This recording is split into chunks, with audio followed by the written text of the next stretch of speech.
it was important that we join the Switch Africa Green to bring the awareness on how the businesses can utilize all the resources, reduce the waste, and save the expenditure on such utilities like energy, other raw materials like firewood, and then also to train the workers in the technologies and the best practices that are being applied elsewhere. To support these businesses, we are using different approaches. For example, the government removed taxes. In addition, the government of Uganda facilitated those investors that want to establish enterprises in line with the green practices.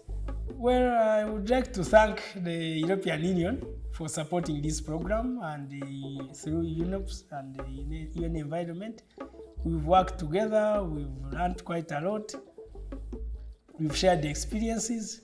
So our prayer is that we continue getting more support so that what we have started already, we continue with it.